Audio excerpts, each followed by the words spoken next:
Pemirsa, Anda masih bersama kami dalam Berita Lampung. Bagi Anda yang baru bergabung, berikut Berita Lampung pilihan hari ini.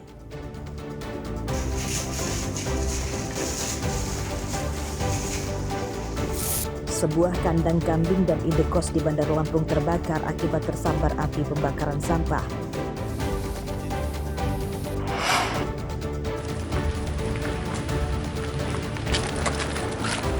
Seorang aparatur desa di Lampung Utara ditangkap akibat mencabuli putri tetangganya hingga hamil.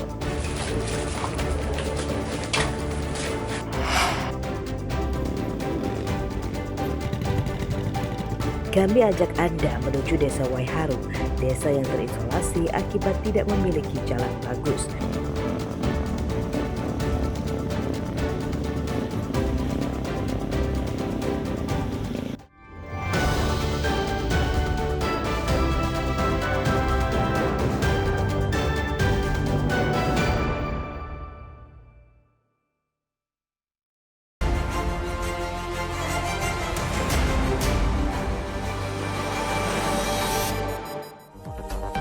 Jalur Pasar Liwa Seranggas menuju Tugu Tani. Jalan antar kecamatan di Pasar Liwa, Kecamatan Balik Bukit, Lampung Barat ambles akibat longsor saat hujan lebat pada Jumat sore. Jalan nyaris putus dan kini hanya bisa dilewati pengendara motor saja, sedangkan untuk mobil dialihkan ke jalur lain. Hampir separuh badan jalan ambles dengan diameter lebar 3 meter.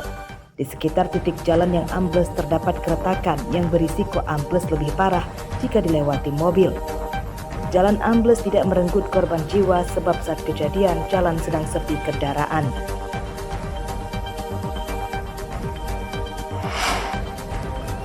Pak, iki gue sing kenal ki plate wong ponco iki.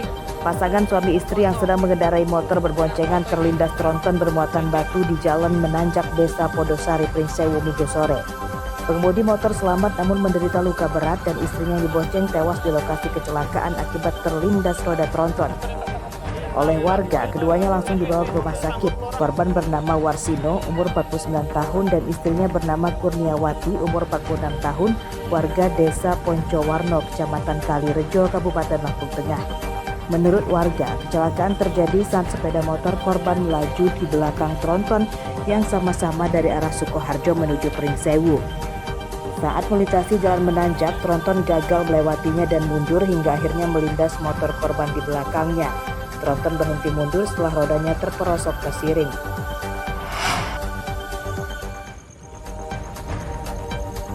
Dua bocah laki-laki kakak adik tenggelam di pantai Karangparitim Panjang, Bandar Lampung, Senin sore. Korban bernama Muhammad Balkis, umur 7 tahun, dan adiknya bernama Muhammad Bilal, umur 5 tahun. Kedua korban tenggelam saat bermain di pantai dekat rumahnya. Kakak korban selamat setelah dibantu warga yang menemukannya tenggelam, sedangkan adiknya hilang tenggelam. Pada pencarian hari kedua, Muhammad Bilal ditemukan dalam kondisi tidak bernyawa. Jasadnya ditemukan terapung di pantai pada Selasa pagi. Keluarga menolak autopsi jenazah dan mengikhlaskan meninggalnya korban sebagai musibah.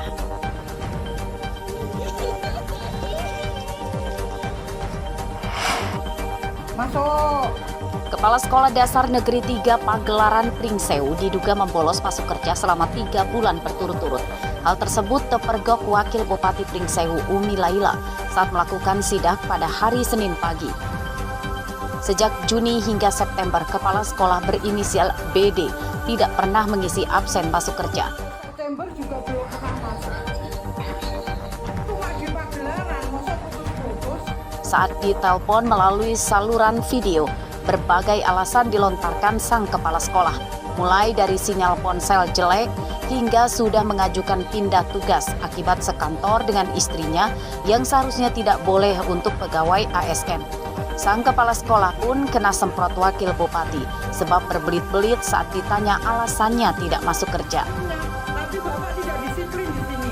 Terkait hasil sidak wakil bupati, Dinas Pendidikan dan Kebudayaan Pringsewu menyatakan belum memberikan sanksi apapun kepada PD yang sudah 3 bulan bolos kerja.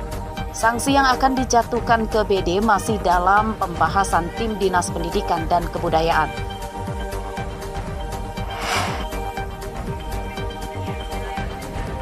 Enam karyawan pabrik singkong di Desa Sukajaya, Kecamatan Gunung Agung, Tulang Bawang Barat, menderita luka bakar akibat terkena ledakan mesin oven atau mesin pengering tapioka.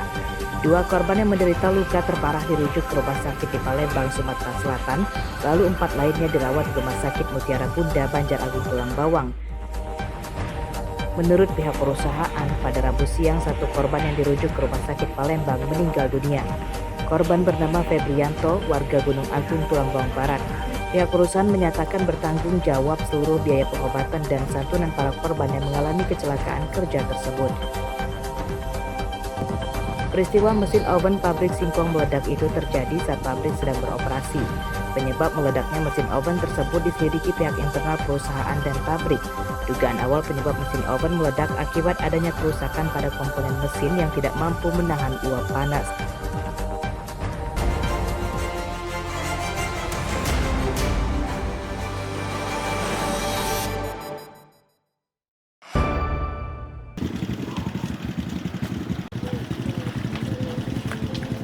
Kali ini kami ajak Anda mengunjungi Desa Waiharu yang terisolasi di Kecamatan Bengkunat, Kabupaten Pesisir Barat. Untuk tiba di sana, tidak bisa ditempuh mengendarai mobil akibat tidak ada jalan bagus. Satu-satunya cara tiba di sana hanya bisa menggunakan sepeda motor. Itu pun penuh perjuangan dan rodanya harus dimodifikasi, dipasang tambahan rantai supaya tidak licin.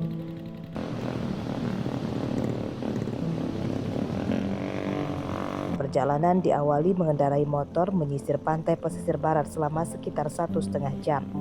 Jalur ini bisa dilewati motor saat air laut surut, sedangkan saat air pasang warga harus menunda perjalanan hingga air surut.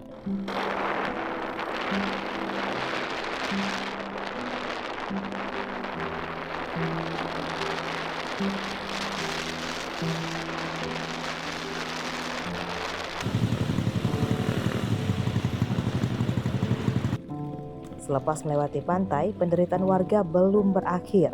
Mereka harus menyeberangi sungai dengan perahu rakit akibat satu-satunya jembatan yang menghubungkan menuju Desa Waiharu putus sejak 6 bulan lalu. Biaya menyeberang sungai dengan perahu rakit Rp10.000 per motor.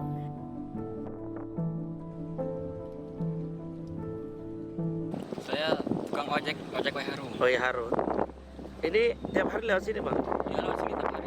Ya pulang berangkat lewat sini. Kita naik apa ini? Ini namanya naik rakit. Rakit. Kenapa kita naik rakit ini, Bang?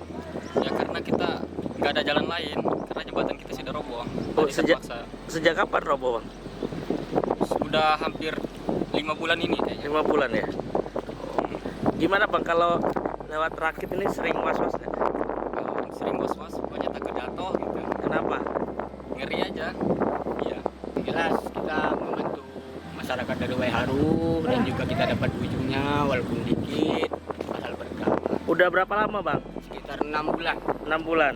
Kenapa, Bang? Kok mau buat narik rakit ini, Bang? Ya buat bantu-bantu dari Waiharu lah. Apa memang gak ada jembatan lain? Nggak ada, Pak. Ini satu-satunya? Ya. Oh, sehari bisa dapat berapa banyak, Bang? Ini dananya. Iya. Pendapatannya Nah, sekitar 500. 500. Sudah 4 jam perjalanan dari pusat kota Krui, kami belum tiba di Desa Waiharu. Penderitaan warga kian parah sebab satu-satunya jalan menuju Desa Waiharu adalah jalan tanah dan berlumpur. Banyak pengendara motor yang celaka. Desa Waiharu terkucilkan. Sejauh ini belum ada pembangunan infrastruktur yang layak yang diberikan pemerintah kepada warga Waiharu. Di desa ini lebih dari 15.000 masyarakat yang tinggal di sini. Mereka sehari-hari harus bertaruh nyawa setiap melintas ini. Apa yang mereka harapkan? Hanya satu, minta di jalan ini dibagusi seperti masyarakat yang ada di luar 4 desa ini. Dari Waiharu, Rosandi melaporkan. Aduh. Pemirsa, informasi tadi sekaligus menutup perjumpaan kita pada pagi hari ini. Saya Iin Hermayani beserta seluruh kru yang bertugas berterima kasih.